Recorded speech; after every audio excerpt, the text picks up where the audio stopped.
કાં છેતરીને લાવેલો?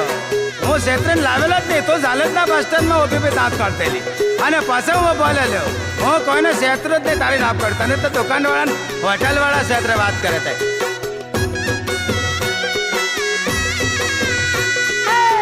તું તો કહેતેલો અલ્યા